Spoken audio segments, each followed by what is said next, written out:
The U.S. and Iran haven't been this close to war since the height of the George W. Bush administration 15 years ago.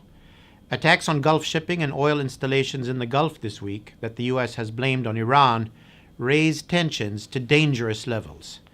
Any further attacks on Gulf shipping or installations in the UAE or Saudi Arabia or on U.S. personnel or installations might draw a military response against Iran.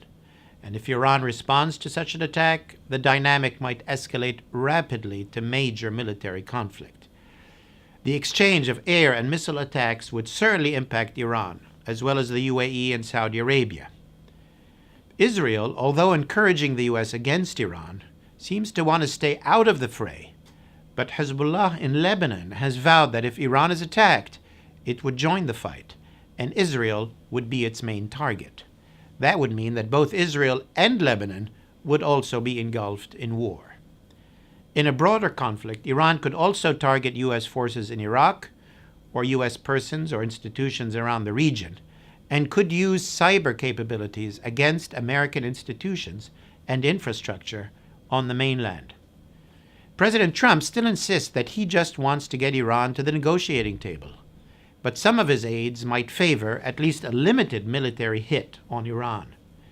Several Iranian officials have insisted that in no way do they want war, but it's not certain whether they can control the military hardliners who won't stand idly by as the Iranian economy is brought to its knees. An escalation into war would have devastating consequences on both sides of the Gulf and on countries further afield. It is imperative that all sides step back from the brink. The saber-rattling points have been made.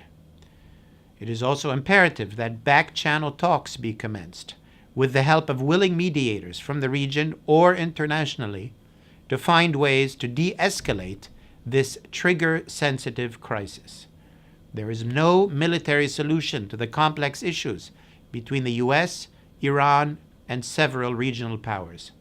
And even if talks between Iran and the Trump administration are unlikely, at least not before the elections of November 2020, the alternative to immediate talks should not be reckless escalation into war.